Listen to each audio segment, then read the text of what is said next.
Hello students, again good morning. कल जो first lecture था स्ट्रक्चर ऑफ एटम के लिए, उसमें क्या पढ़ाया था? तो इलेक्ट्रॉन डिस्कवरी के बारे में आपने पढ़ लिया था। इलेक्ट्रॉन जो कि फंडामेंटल पार्टिकल है, फंडामेंटल पार्टिकल यानी कि हर एक मैटर में है, वो हर कोई सब्सटेंस में है इलेक्ट्रॉन, सब में इलेक्ट्रॉन है, इसलिए इसको फंडामेंटल पार्टिकल बोलते हैं। तो इलेक्ट्रॉन फंडामेंटल पार्टिकल, उसकी डिस्कवरी के लिए रिस्पॉन्सिबल कौन है? तो जे थॉमसन। 1897 में जे थॉमसन अंकल ने इलेक्ट्रॉन नाम दिया था उस नेगेटिवली चार्ज पार्टिकल को।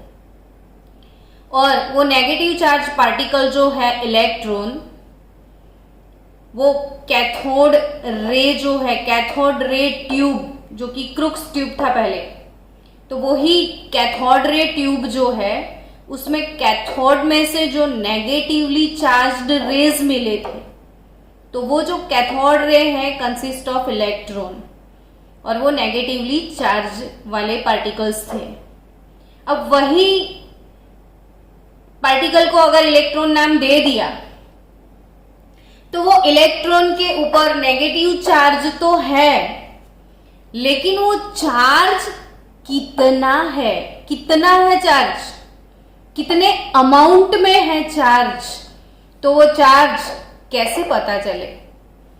तो इसलिए जे थॉमसन का वन मोर एक्सपेरिमेंट है। वो experiment charge to mass ratio calculate करने के लिए है। तो सबसे पहले तो जे थॉमसन अंकल ने इलेक्ट्रॉन नाम दे दिया, इलेक्ट्रॉन पार्टिकल की डिस्कवरी कर ली। अब उनका नेक्स्ट ट्राई क्या है थॉमसन अंकल का? तो वो उनको इलेक्ट्रॉन के ऊपर जो नेगेटिव चार्ज है, वो चार्ज का अमाउंट कैलकुलेट करना है। तो वो अमाउंट कैलकुलेट करने का जो फर्स्ट स्टेप है, वो है charge by mass ratio.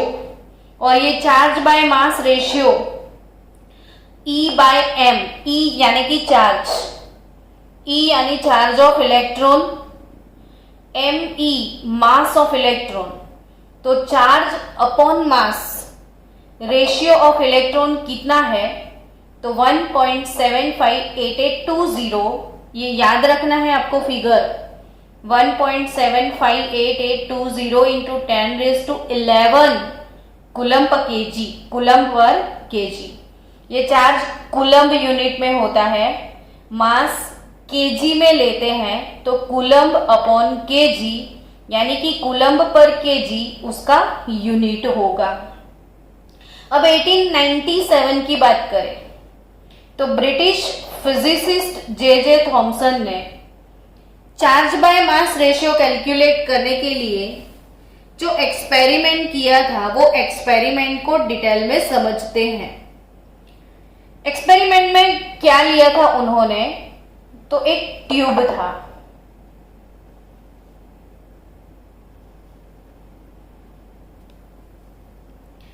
Tube के अंदर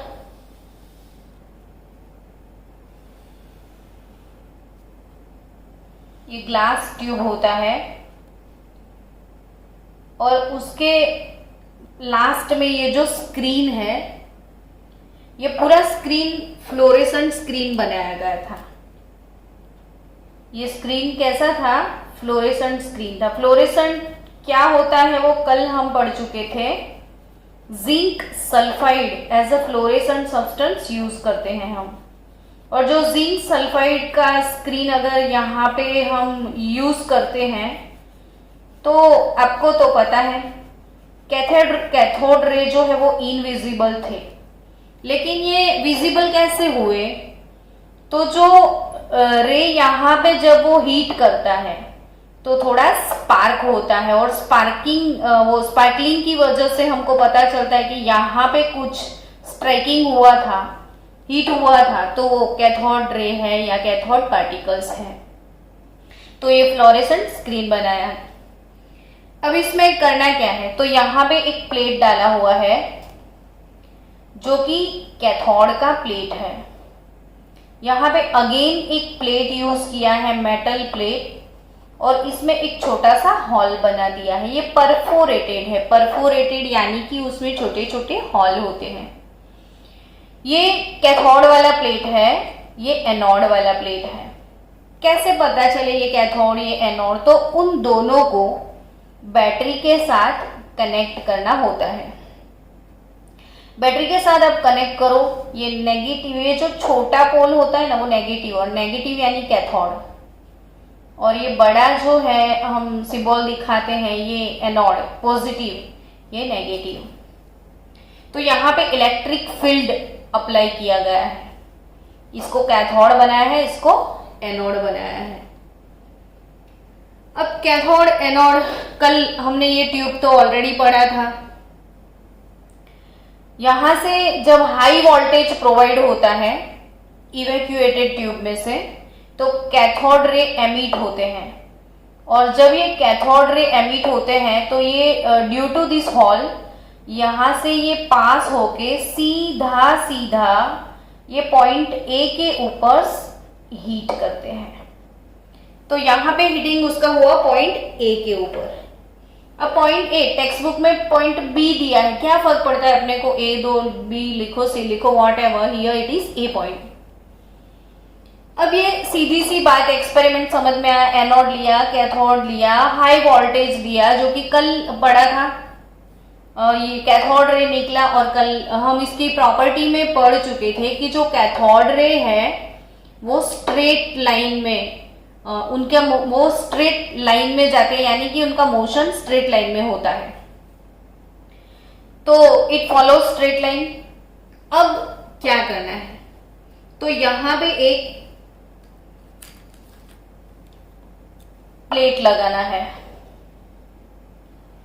अब ये प्लेट कौन सा, तो ये इलेक्ट्रिक फील्ड हम अप्लाई करेंगे, और इलेक्ट्रिक फील्ड जो कि हम अप्लाई करेंगे, तो सपोज मैंने इसको पॉजिटिव पोल बना दिया, यहां पे मैंने और एक प्लेट लिया है, ये नेगेटिव पोल मैंने बना दिया, इसको भी बैटरी से साइड से ऐसे ही कनेक्ट कर लेंगे तो एक एनोड एक कैथोड हो जाएगा। यानी कि पहले मैंने कोई फील्ड यहाँ पे अप्लाई नहीं किया था, अब मैंने इलेक्ट्रिकल फील्ड अप्लाई किया, तो ड्यू टू इलेक्ट्रिकल फील्ड ये कैथोड रे यहां से आया सीधा सीधा, but as we know that cathode particle पे नेगेटिव चार्ज होता है, negative charge positive side attract होते ही है। आपने यहां पे इलेक्ट्रिक फील्ड अप्लाई किया है, अगर आप इलेक्ट्रिक फील्ड अप्लाई करोगे तो इलेक्ट्रिक फोर्स इस पे अप्लाई होने लगेगा, और यहां से वो सीधा डेविएट होके पॉइंट बी पे हीट करेगा। क्यों, तो ये नेगेटिवली चार्ज है, ये पॉजिटिवली चार्ज है, तो यहां पे इलेक्ट्रिक फोर्स अप्लाई हुआ, और वो वाला इलेक्ट्रिक फोर्स कितना होता है, तो कैपिटल ई इंटू स्मॉल ई जितना इलेक्ट्रिक फोर्स यहां पे कितना अप्लाई हुआ, तो कैपिटल ई इंटू स्मॉल ई, मैं यहां पे लिख देती हूं इलेक्ट्रिकल फोर्स,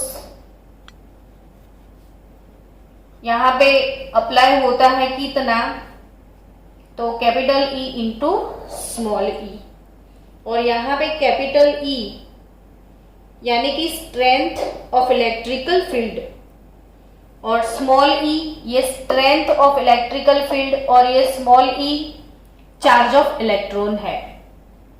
अभी इसको हम साइड पे छोड़ देते हैं।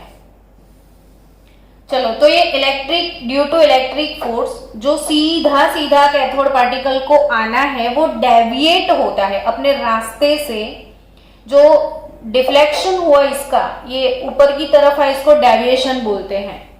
अब ये डेविएशन होने का रीजन क्या है, तो बट ऑब्वियस आपको समझ में आया, दिस इलेक्ट्रिकल फोर्स है डेविएट होने का reason, here it is electrical force. अब क्या होता है, तो ये इलेक्ट्रिकल फील्ड हटा लेना है।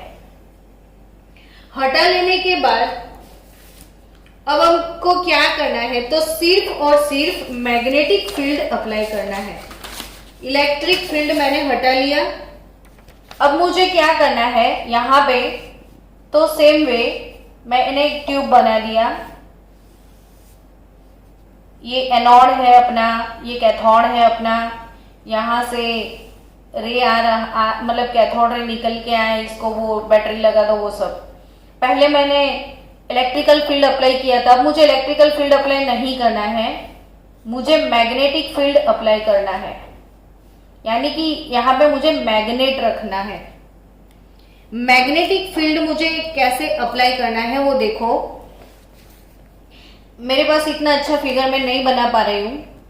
तो ये एनोड है, ये कैथोड है, यहां पे आप देख सकते हो ये इलेक्ट्रिकल फील्ड है, यानी कि मैग्नेट रख दिया गया है। सॉरी, मैं कब से इलेक्ट्रिकल फील्ड बोले जा रही हूँ, मैग्नेटिक फील्ड अप्लाई किया है, मैग्नेटिक फील्ड।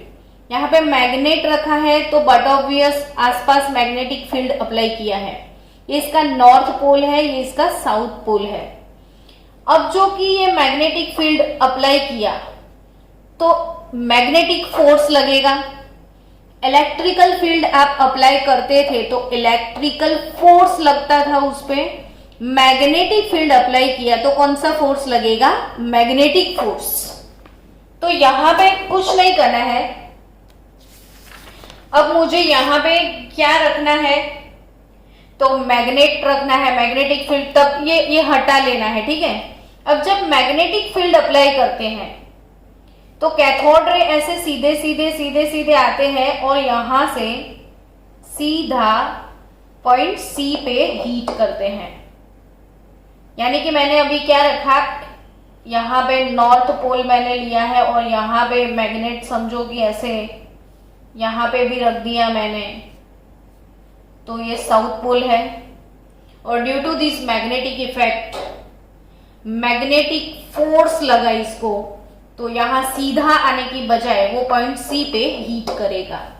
तो यहां पे कौन सा फोर्स लगा है, मैग्नेटिक फोर्स यहां पे लगता है। अब अगर यहां पे मैग्नेटिक फोर्स लगता है तो मैग्नेटिक फील्ड फोर्स जो है वो क्या है, तो मैग्नेटिक फोर्स जो है वो है B into E into V जितना। अब मैग्नेटिक फोर्स कितना है, B E V जितना। तो यहां पे B क्या है, तो B मैग्नेटिक स्ट्रेंथ बोलते हैं। B को क्या बोलते हैं, मैग्नेटिक स्ट्रेंथ। तो ये है मैग्नेटिक स्ट्रेंथ। ई अब सबको पता चल गया है कि भाई इलेक्ट्रॉन का चार्ज, जिसको स्मॉल ई बोलते हैं। वी वो भी सबको पता है, वेलोसिटी। ये इलेक्ट्रॉन यहाँ पे एक्सीलरेट हो रहा है, बट ऑब्वियस है ये मूविंग है तो उसको वेलोसिटी भी होगा। तो ये है इलेक्ट्रॉन का वेलोसिटी। अब इलेक्ट्रिकल फील्ड जब अप्लाई किया तो इलेक्ट्रिक फोर्स अप्लाई हुआ, मैग्नेटिक फील्ड अप्लाई किया तो मैग्नेटिक फोर्स अप्लाई हुआ। अब दोनों एक साथ में अप्लाई करो। यहां पे इलेक्ट्रिकल फील्ड भी है, मैग्नेटिक फील्ड भी है, दोनों एक साथ में है। अब जब दोनों एक साथ में लेते हैं तो क्या होता है, समझो कि मैंने अभी इलेक्ट्रिक, ये जो सीधा सीधा आया था वो ड्यू टू इलेक्ट्रिक फोर्स ऐसे ऊपर गया, इसको भूल जाओ आप, ये इलेक्ट्रिक फोर्स से ऊपर गया। अब यहाँ पे मैग्नेटिक फील्ड भी है तो ये इसको ऊपर जाने की बजाय नीचे लाने की कोशिश करेगा, तो ये इलेक्ट्रिकल फील्ड से इसको नीचे लाने की कोशिश करेगा। तो दोनों फील्ड जब साथ में होंगे तो ये इलेक्ट्रिक फील्ड इसको ऊपर लेके जाता है, मैग्नेटिक फील्ड उसको इतना ही नीचे लेके आता है और पॉइंट ए पे फिर से वो हीट करता है। मतलब ये भूल जाओ, ये तो कब था जब ये वाला फील्ड नहीं था, तब ये यहां से यहां आया था। अभी ये वाला फील्ड है तो ये यहाँ जाएगा और ड्यू टू दिस फील्ड ये वापिस नीचे आ जाएगा, तो अगेन जहां था वहां पे ही आ गया, सीधा सीधा आ गया। तो ये क्यों ऐसा हुआ? तो यहाँ पे जो डेविएशन हुआ, ये वाला डेविएशन, वो डेविएशन होने का रीजन क्या था? क्योंकि इलेक्ट्रॉन कोई भी ऑर्बिट में मूव करता है, आपको पता है, तो वो भी ऑर्बिट सर्क्यूलर होती है, सर्क्यूलर पाथ पे वो मूव करता है। और जब सर्क्यूलर पाथ पे वो मूव करता है तो उसका सेंट्रीपिटल फोर्स जो होता है, ये सब फिजिक्स के टर्म्स है। अभी आपने तो फिजिक्स में पढ़े भी नहीं होंगे, तो आपको ऐसा लगेगा कि ये कैसे कैसे टर्म्स है मैडम, लेकिन ये जो फिजिक्स के टर्म अभी आप नहीं पढ़े हो, केमिस्ट्री की टेक्स्ट बुक में ये सारे टर्म्स नहीं है, सीधा सीधा शॉर्टकट में एक्सपेरिमेंट दिया है। तब सबके जो ब्रिलियंट स्टूडेंट हैं उनको क्वेश्चन होगा ही होगा कि कैसे आया, कहां से आया, तो वो कंफ्यूजन ना रहे इसलिए मैंने डेरिवेशन पूरा कर दिया। तो ये फिजिक्स के टर्म्स है, केमिस्ट्री के नहीं है। यहाँ पे इलेक्ट्रिकल फोर्स इसने अप्लाई किया था, E इंटू ई जितना, मैग्नेटिक फोर्स जो कि था BeV जितना। अब जब इलेक्ट्रॉन वो खुद ऑर्बिट में घूम रहा है तो उसका सेंट्रीपिटल फोर्स होता है mv²/r जितना। अब ये हो गया हमारा इक्वेशन नंबर 1। तो ये इलेक्ट्रॉन का जो सेंट्रीपिटल फोर्स है उतना ही उस पर मैग्नेटिक फोर्स अप्लाई करना होता है, और ये दोनों फोर्स जब इक्वल हो जाते हैं तब ये सीधा यहां से यहां मूव हो जाता है। अब दोनों फोर्स को जब हम इक्वल कर लिए तो ये बिल्कुल स्ट्रेट वे में आ गया। तो चलो दोनों इक्वेशन को हम कंपेयर करते हैं। तो यहां पे mv²/r is equal to BeV। तो E/m रेशियो तो मुझे चाहिए, और क्या चाहिए था? तो E/m, तो E/m लेते हैं तो v²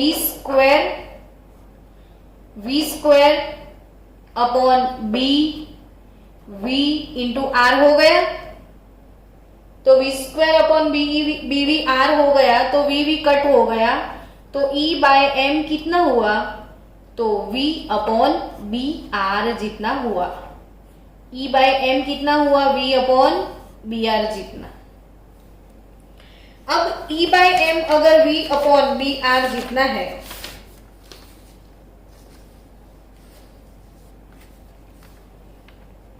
चलो अब दूसरी बात, ये तो सेंट्रीपिटल फोर्स और मैग्नेटिक फोर्स को इक्वल करने के बाद E/m मिला, but as we know that यहाँ पे इलेक्ट्रिकल फोर्स भी है, मैग्नेटिक फोर्स भी है, तो भी वो स्ट्रेट पाथ पे आया जब दोनों साथ में थे। इसका मतलब ये दोनों फोर्स भी बैलेंस हुए थे। तो यहाँ पे इन दोनों को अगर मैं बैलेंस करूं तो E into E is equal to B into E into V. Here it is electrical force as well as magnetic force, दोनों सेम है। E कट हो जाएगा यहाँ पे, E को क्यों कट करें? E का वैल्यू तो चाहिए ना मुझे, तो हम यहाँ पे किसका वैल्यू डाल देते हैं? V का। तो V इज इक्वल टू, अच्छा ये तो E कट हो गया, V इज इक्वल टू क्या बचा? तो E/b बचा। V इज इक्वल टू क्या? E/b, तो V का वैल्यू इधर डाल दो। तो E/m is nothing but E over B, तो B²R, और ये है E का वैल्यू हमारे पास होता है, B का वैल्यू होता है R, यानी कि रेडियस ऑफ पाथ, इलेक्ट्रॉन का जो पाथ है उसका रेडियस। तो इन तीनों का वैल्यू डाल दिया तो E/m रेशियो जो है वो थॉमसन अंकल को मिल गया, और वो कितना मिला? तो चार्ज बाय मास रेशियो हमारे पास आया 1.758820 इंटू 10⁻11 कूलम पर kg। तो ब्रिटिश फिजिसिस्ट जे थॉमसन अंकल का ये बहुत बड़ा एक्सपेरिमेंट था। आपको समझ में आया होगा, नहीं आया तो वीडियो को 2-3 बार आप रिपीट करो, धीरे धीरे समझ में आ जाएगा। फिर से मैं ये बता दूं, इलेक्ट्रिक फील्ड होता है तो इलेक्ट्रिक फोर्स अप्लाई होने की वजह से ये पॉइंट बी पे हीट करता है। मैग्नेटिक फील्ड होता है तो ये पॉइंट सी पे हीट करता है ड्यू टू मैग्नेटिक फोर्स। लेकिन जब दोनों एक साथ ये दोनों फील्ड होते हैं तो ये दोनों फोर्स बैलेंस हो जाते हैं, इसलिए मैंने दोनों फोर्स की जो वैल्यू है उनको इक्वल बना दी। तो यहां से मुझे V का वैल्यू मिल गया। अब ये जो मैग्नेटिक फोर्स और इलेक्ट्रिक फोर्स दोनों साथ में है, तो इलेक्ट्रॉन का जो सेंट्रीपिटल फोर्स होता है वो सेंट्रीपिटल फोर्स का वैल्यू है mv²/r, और वो और मैग्नेटिक फोर्स दोनों इक्वल हो जाते हैं। तो ये तीनों फोर्स को इक्वल करके E/m रेशियो थॉमसन अंकल ने निकाल लिया। अब according to your textbook कि भाई E/m रेशियो किस पे डिपेंड करता है, तो ये जो रेशियो है, ये वैल्यू जो है 1.75 वाला, तो आप सोच सकते हो कि ये E क्या है, तो चार्ज ऑफ इलेक्ट्रॉन। अगर इलेक्ट्रॉन का चार्ज मतलब ये चार्ज का जो मैग्नीट्यूड है यानी कि चार्ज का जो वैल्यू है इंक्रीज होगा, ऊपर वाला वैल्यू इंक्रीज होगा तो बट ऑब्वियस रेशियो इंक्रीज होगा। तो यहां पे आपको क्या समझना है कि भाई the magnitude of the negative charge on the particle, the magnitude of the negative charge on the particle increases, यानी कि greater the magnitude of the charge on the particle, greater is the interaction with the electrical or magnetic field and thus greater is the deflection। जितना charge ज्यादा होगा इतना इन दोनों का interaction ज्यादा होगा, दोनों फील्ड का इंटरेक्शन बढ़ जाएगा तो डेविएशन ज्यादा होगा। डेविएशन यानी कि ये जो वेरिएशन आया वो, तो चार्ज इंक्रीज होगा तो दोनों फील्ड का इंटरेक्शन इंक्रीज होगा तो ये डेविएशन इंक्रीज हो जाएगा। अब अगर मास की बात करें तो E/m तो रेशियो से मास इनवर्स रिलेशन में है, यहां पे रेशियो प्रोपोर्शनल टू 1/m दिखता है। 1/m इनवर्स रिलेशन होता क्या है, जब किसी एक का वैल्यू इंक्रीज होगा तब किसी दूसरे का वैल्यू डिक्रीज होता है, उसको हम इनवर्स रिलेशन बोलते हैं। तो यहाँ पे इलेक्ट्रॉन का जो मास है वो मास इंक्रीज जब करते हैं, इलेक्ट्रॉन का मास इंक्रीज हो जाता है, मतलब कोई भी पार्टिकल, इलेक्ट्रॉन को छोड़ो, अगर मास इंक्रीज होता है तो ये रेशियो डिक्रीज हो जाता है। तो यहाँ पे द मास ऑफ पार्टिकल, इसके बारे में ऐसा बोल सकते हैं कि lighter the particle greater the deflection, particle जितना छोटा डिफ्लेक्शन उतना ही ज्यादा। तो अब ये था थॉमसन अंकल का प्रैक्टिकल। आई होप कि सारे टर्म्स आपको समझ में आए होंगे। अगर नहीं आते हैं तो प्रज्ञा मैडम तो गोधरा में ही रहते हैं, आप मुझे कभी भी मिल सकते हो आके। अब हम बात करें चार्ज ऑन द इलेक्ट्रॉन कैसे निकाला। अब दूसरा प्रैक्टिकल आया। पहले प्रैक्टिकल में क्या पढ़ लिए थे हम कि भाई charge by mass ratio Thomson uncle के प्रैक्टिकल से कैलकुलेट किया था। अब दूसरा है चार्ज ऑन द इलेक्ट्रॉन, वो कितना है। तो इलेक्ट्रॉन के ऊपर चार्ज है -1.6 इंटू 10⁻⁻19 कूलम। ये चीजें आप बार बार लिखा करो नोटबुक में ताकि प्रिपेयर हो जाए। लिखोगे नहीं, प्रिपेयर करोगे नहीं तो कहां से समझ पाओगे। तो आप सबको ये जो भी मेरे वीडियोस आप देखते हो पूरा एक होमवर्क का शीट बनाओ। ये वीडियोस देखने के बाद टेक्स्ट बुक के अंदर जो थियरी लिखा है वो टेक्स्ट बुक का थियरी पूरा पॉइंट टू पॉइंट नोटबुक में कॉपी करके तुरंत मुझे भेजना है। अब वो पॉइंट टू पॉइंट लिख के प्रिपेयर करो, बाय हार्ट करो। ये क्वेश्चन प्रिपेयर करके आपको बाय हार्ट करके ऑरली लिखना है विथ थियरी, क्योंकि ये हमारी स्कूल एग्जाम में भी आने वाला है। तो स्कूल एग्जाम में ये 3 to 4 मार्क्स के क्वेश्चन होंगे, तो आपको कंपलसरी ये प्रिपेयर करना है। तो यहाँ पे आर ए मिलिकन कि ऑयल ड्रॉप एक्सपेरिमेंट किया था। ये कौन सा एक्सपेरिमेंट है? Oil drop experiment. किसका? तो आर ए मिलिकन का। किस लिए? तो इलेक्ट्रॉन के ऊपर चार्ज कितना है वो कैलकुलेट करने के लिए। अब आपको ये समझ में आता होगा कि क्यों चार्ज, कैसे, इससे कैसे मिलेगा। तो यस, हमारे पास चार्ज बाय मास रेशियो है। अगर मैं चार्ज कैलकुलेट कर लूं तो मुझे इलेक्ट्रॉन का मास भी मिल जाता है। तो यहां पे इलेक्ट्रॉन का मास भी आपको मिल जाएगा, इलेक्ट्रॉन के ऊपर चार्ज कितना है वो भी आपको मिलता है। तो ये दोनों चीज कैलकुलेट करने के लिए आर ए मिलिकन अंकल को थैंक्स बोलना ही पड़े। So say thanks to R A Millikan कि आपने हमको चार्ज कैलकुलेट करके दिया। अब वो कैसे, ऑयल ड्रॉप एक्सपेरिमेंट क्या है वो समझते हैं। ऑयल ड्रॉप एक्सपेरिमेंट में मैं इसके बाद इसका लाइव जो प्रैक्टिकल होगा ना उसका वीडियो भी सेंड करूंगी, क्योंकि मुझे इतने अच्छे फिगर बनाने नहीं आते हैं। अब एक चैम्बर होता है,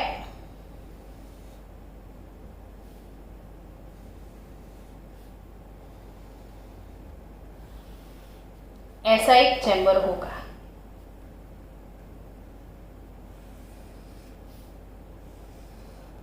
अब वो वाले चैम्बर में यहां से हमको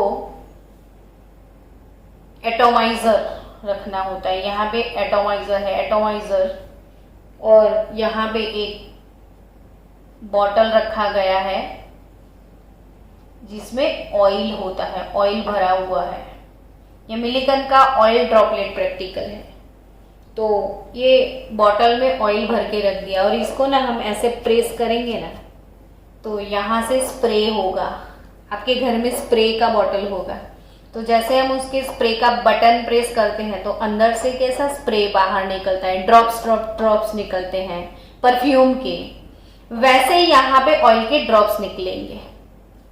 तो यहाँ पे ऑयल रख दिया है और ऑयल के ड्रॉप्स यहाँ पे अंदर आएंगे।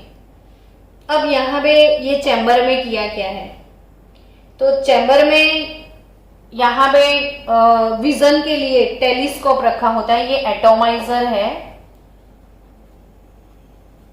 एटोमाइजर के जस्ट नीचे यहाँ पे टेलीस्कोप रखा हुआ है, क्योंकि अंदर का विजन क्लियर हो जाए, देखने के लिए अंदर की क्या चल रहा है भाई। फिर यहाँ पे क्या करना है, मुझे इलेक्ट्रिकल फील्ड अप्लाई करना है। तो दो सिंपल से यहाँ पे प्लेट लगाने हैं इलेक्ट्रिकल फील्ड अप्लाई करने के लिए, और एक प्लेट यहाँ पे लगाना है। ये वाला जो प्लेट है इसको पॉजिटिव चार्ज, एक को ये नीचे वाला प्लेट है वो नेगेटिवली चार्ज प्लेट है, ये पॉजिटिवली चार्ज, मतलब एक एनोड एक कैथोड। यहाँ से बैटरी कनेक्ट कर देना है। अब यहां से हमको एक्सरे अंदर इनपुट करना है। कौन से रे, एक्सरे। तो एक्सरे क्यों इनपुट करेंगे, तो वो एक्सरे डालने की वजह से अंदर जो एयर होता है, ये चैम्बर के अंदर जो एयर होगा वो एयर के वो इलेक्ट्रॉन निकाल देगा। जब कोई एटम जैसे सोडियम है, सपोज उसने अपना इलेक्ट्रॉन निकाल दिया, लूज कर दिया, तो ये इलेक्ट्रॉन निकल जाता है, तो वो प्रोसेस को हम आयोनाइजेशन ऐसा बोलते हैं। आयोनाइजेशन का मतलब क्या, इलेक्ट्रॉन छोड़ना। तो यहाँ पे अंदर जो गैस है ये एक्सरे, यहाँ से कोई भी सोर्स से हम अंदर एक्सरे डालेंगे तो अंदर की जो गैस है वो आयोनाइज हो जाएगी। Wait for 2 minute. तो अंदर की गैस क्या होगी, आयोनाइज होगी। अब गैस अंदर की आयोनाइज होती है तो गैस अपने इलेक्ट्रॉन छोड़ देगी। अब वो इलेक्ट्रॉन कहाँ जाएंगे, तो जैसे ही यहाँ पे आप वो प्रेस करो, रबर का बटन जैसा होता है तो प्रेस करो, तो यहाँ पे बहुत सारे ड्रॉपलेट्स ऑयल के आ जाएंगे, स्प्रे होगा। लेकिन यहाँ पे एक हॉल होता है और उन हॉल से ये इतनी साइज का हॉल होता है कि एक की ड्रॉप, एक साथ एक ही ड्रॉप आएगा। अब ये ड्रॉप यहां से, ये जो ऑयल के ड्रॉप है छोटे छोटे, वो अंदर से गिरने लगेंगे और 1 बाय 1 ऐसे ड्रॉप नीचे आएंगे। सोचो जब ड्रॉप नीचे आते हैं तो उनपे कौन सा फोर्स लगता है, तो जब हम नीचे की तरफ आते हैं तो बट ऑब्वियस हमारे ऊपर ग्रेविटेशन फोर्स अप्लाई होता है। तो यहाँ पे ये नीचे कोई भी चीज नीचे आती है तो उस पर ग्रेविटेशनल फोर्स अप्लाई होता है। कोई भी चीज जब नीचे गिरती है तो कौन सा फोर्स अप्लाई होता है? Gravitational force. तो अगर ये नीचे ऐसे आ रहा है ये ड्रॉपलेट, तो उस पर ग्रेविटेशनल फोर्स अप्लाई होता है। बट हमने तो यहाँ पे बैटरी डाल दिया है, एनोड कैथोड प्लेट लगा दिया है, तो हमने ये ड्रॉपलेट का जो मोशन है उसकी ऑपोजिट साइड में इलेक्ट्रिकल फील्ड अप्लाई कर दिया। ये ग्रेविटेशनल फोर्स इसको नीचे लेके आ रहा है ड्रॉप्स को, और इलेक्ट्रिकल फील्ड ये ड्रॉप को ऊपर लेने की कोशिश करता है। अब सोचो जब ग्रेविटेशनल फोर्स ज्यादा है, इलेक्ट्रिकल फोर्स कम है, तो ये नीचे सटासट आ जाएगा। अब सोचो कि इलेक्ट्रिकल फोर्स ज्यादा है, बढ़ रहा है, तो ग्रेविटेशनल फोर्स को वो ओवरकम करने का ट्राई करेगा। ये ऐसे आ रहा है, ये ऐसे जा रहा है, एक इसको नीचे पुश करता है, एक इसको ऊपर पुश करता है, तो वो बेचारा क्या करेगा? तो जब दोनों फोर्स सेम हो जाएंगे तो ड्रॉप थम जाएगा, एक ही जगह रुक जाएगा। तो यहां से जो ड्रॉप नीचे आ रहे हैं, लेकिन जब दोनों फील्ड सेम हो जाते हैं, ग्रेविटेशनल फोर्स और इलेक्ट्रिकल फोर्स, हमने इसको ऑपोजिट डायरेक्शन में इलेक्ट्रिकल फोर्स दिया है। अब दोनों फोर्स अगर सेम हो गए तो वो ड्रॉपलेट यहाँ पे थम जाएगा। अब होगा क्या, वो यहां से टेलीस्कोप से देखना है। अब इसके अंदर जो गैस है, वो जो गैस एक्सरे की वजह से आयोनाइज हो जाएगी, और यहां पे जो गैस के पार्टिकल है वो अपने इलेक्ट्रॉन छोड़ देंगे, और इलेक्ट्रॉन यहां पे जंप मार के सीधा ड्रॉप पे बैठ जाएगा। तो गैस जब इलेक्ट्रॉन छोड़ता है तो वो इलेक्ट्रॉन सीधा वो ड्रॉपलेट पे बैठ जाता है, और फिर वो ड्रॉपलेट का चार्ज निकाल दिया जाता है, और वो ड्रॉपलेट के वन बाय वन जितने ड्रॉपलेट्स नीचे आते हैं सबके चार्ज निकलते हैं। ऐसा जरूरी नहीं कि कोई एक ड्रॉपलेट पे एक ही इलेक्ट्रॉन बैठा हो, मे बी किसी किसी पे 2 बैठ जाते हैं, किसी किसी पे 3 बैठ जाते हैं, किसी पे 10 इलेक्ट्रॉन भी बैठ जाए, नक्की नहीं है एक ड्रॉप पे कितने इलेक्ट्रॉन बैठेंगे। तो यहाँ पे हर एक ड्रॉप जो होता है सबका चार्ज निकाला उसने, और ड्रॉप के ऊपर इलेक्ट्रॉन क्योंकि बैठे थे तो हर एक ड्रॉपलेट का चार्ज कैलकुलेट किया, तो ये जो चार्ज है वो Q n इंटू ई के बराबर आया। यानी कि इसको इलेक्ट्रॉन का जो मिनिमम चार्ज था, बाकी के चार्ज सपोज इसका ज्यादा है, इसका भी डिफरेंट है, इसका भी डिफरेंट है, इसका भी डिफरेंट है, लेकिन इसका जो भी डिफरेंट है वो किसी ना किसी सेम नंबर के मल्टीपल में ही थे, और जो नंबर के मल्टीपल में सारे चार्ज थे वो नंबर को इलेक्ट्रॉन का चार्ज बोल दिया, और अल्टीमेटली वो चार्ज कितना मिला? तो 1.6 इंटू 10⁻⁻19 कूलम जितना। कहीं पे 2 इलेक्ट्रॉन होंगे तो 2 इंटू इतना होगा, कहीं पे 3 इलेक्ट्रॉन बैठ गए तो 3 इंटू इतना होगा। तो यह है मिलीकन का ऑयल ड्रॉपलेट प्रैक्टिकल। तो ये जो मिलीकन का ऑयल ड्रॉपलेट प्रैक्टिकल है, इसकी वजह से हमको क्या मिला? कुछ मिला कि नहीं? तो हमको क्या मिल गया? इलेक्ट्रॉन के ऊपर जो चार्ज था वो। अब बाय प्रोडक्ट में हमको और एक फायदा हो गया कि हमारे पास चार्ज बाय मास रेशियो था, जो कि थॉमसन अंकल ने कैलकुलेट करके दिया 1.7588। आप रट लो इसको, 1.758820 into 10⁻10 coulomb per KG, 10⁻11 coulomb per KG.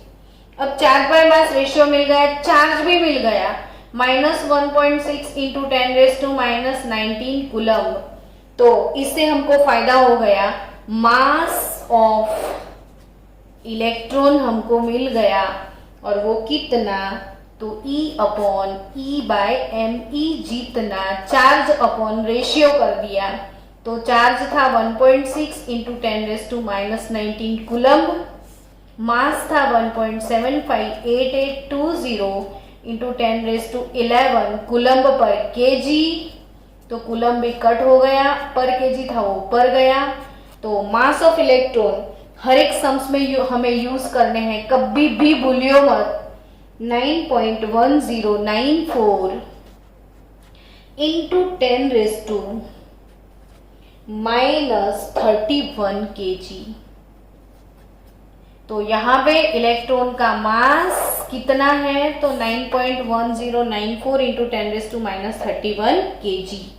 तो अब हमने कितनी चीजें पढ़ ली, इलेक्ट्रॉन डिस्कवरी पढ़ लिया, charge by mass ratio of electron पढ़ लिया, charge on the electron by Millikan oil droplet method वो भी पढ़ लिया। तो अब नेक्स्ट लेक्चर में क्या पढ़ने वाले हो, discovery of protons and discovery of neutrons, और उसके बाद हम शुरू करेंगे एटॉमिक मॉडल्स।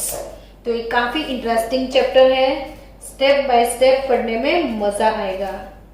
तो इतना आप रेडी कर दियो, 2 क्वेश्चन 3 थियरी हो गई, कैथोड रे की कैरेक्टरिस्टिक पढ़ ली, थॉमसन अंकल का ये पढ़ लिया, और आर्य मिलिकन का ड्रॉपलेट प्रैक्टिकल, तीनों थियरी बाय हार्ट करके वो क्वेश्चन आप प्रिपेयर कर लेना, कंसेप्ट समझ लेना, और कोई डाउट हो तो मुझे सेंड करना। तो मिलते हैं ब्रेक के बाद, चलो फिर बाय बाय।